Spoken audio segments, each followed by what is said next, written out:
اعوذ باللہ من الشیطان الرجیم بسم اللہ الرحمن الرحیم یا ایھا الذین آمنوا لا تبطلوا صدقاتکم بالمن والاذی کالذی ينفق مالہ رئاء الناس ولا یؤمن باللہ والیوم الآخر فمثلہ کمثل صفوان علیہ تراب فاصابہ وابل فترکہ صلدا لا یقدرون علی شیء مما کسبوا واللہ لا یہدی القوم الکافرین۔ سورۃ البقرہ آیت نمبر 264۔ اے ایمان والو، یہ تمہارے شایان شان نہیں ہے۔ یا ایھا الذین آمنو، اے ایمان والو، لا تبطلوا صدقاتکم بالمن والاذی، اپنے صدقات کو ضائع مت کرو احسان جتلا کر، تکلیف پہنچا کر، یعنی اپنے صدقات کے اجر کو احسان جتلا کر یا دینے والے کو تکلیف پہنچا کر ضائع نہ کرو۔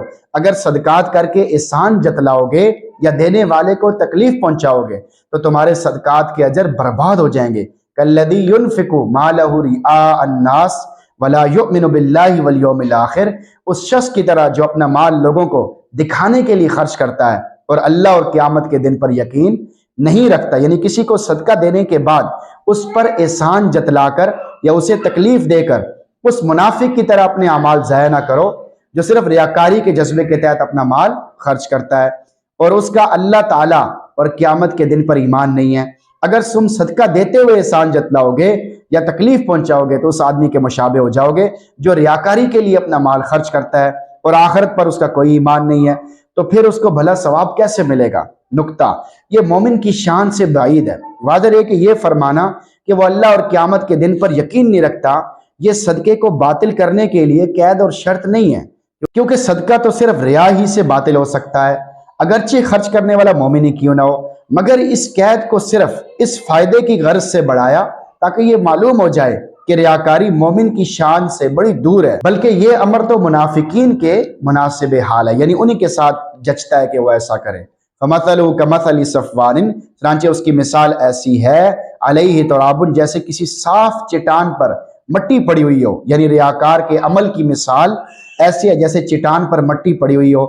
چٹان پر مٹی دے کر کاشتکار اسے زرخیز سمجھ لے اور بیج کاشت کر دے، فَأَصَابَهُ وَابِلٌ فَتَرَكَهُ صَلْدًا، پھر اس پر زور کی بارش پڑی اور اس کو بالکل صاف کر دیا، بیج بھی گیا، محنت بھی ضائع ہوگی، حاصل بھی کچھ نہ ہوا۔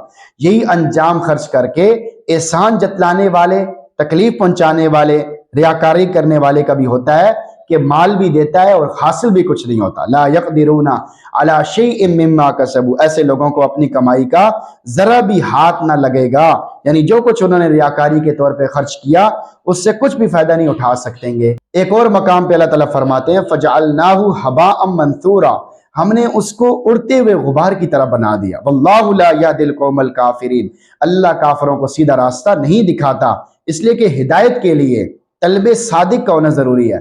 جو آدمی سچی طلب کی بجائے الٹا آیات الہیہ کا مذاق اڑانے لگے تو ایسے کو ہدایت کیسے مل سکتی ہے؟ اس میں تنبیہ ہے کہ خرچ میں ریاکاری اختیار کرنا، احسان جتلانا، تکلیف دینا، یہ سب کافروں کی صفات ہیں، اہل ایمان کے شایان شان نہیں۔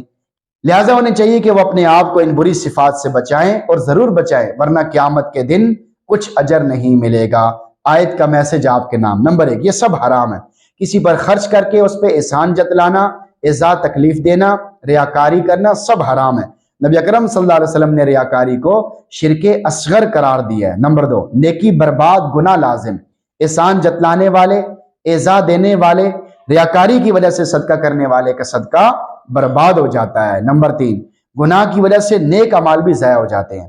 گناہوں کے ارتکاب کے نتیجے میں نیک اعمال ضائع ہوتے ہیں، جیسے ارشاد ربانی ہے وَلَا تَجْهَرُوا لَهُ بِالْقَوْلِ كَجَهْرِ بَعْضِكُمْ لِبَعْضٍ أَن تَحْبَطَ أَعْمَالُكُمْ وَأَنْتُمْ لَا تَشْعُرُونَ، نبی سے اونچی آواز سے بات نہ کرو جیسے آپس میں ایک دوسرے سے کرتے ہو، کہیں ایسا نہ ہو کہ تمہارے اعمال ضائع ہو جائیں اور تمہیں خبر بھی نہ ہو۔ چنانچہ جس طرح نیکیوں کی وجہ سے گناہ معاف ہوتے ہیں، اسی طرح گناہ بھی اپنے مقابلے میں آنے والی نیکیوں کو ضائع کر سکتے ہیں۔ نمبر 4، یہ ایمان کے کمزور ہونے کی علامت ہے۔ کالذی ينفق مالہ رئاء الناس ولا یؤمن باللہ والیوم الآخر میں اشارہ ہے کہ ریاکاری اختیار کرنا ایمان کے کمزور ہونے کی علامت اور نشانی ہے، اس لیے ہر ممکن طریقے سے ریاکاری سے بچیں۔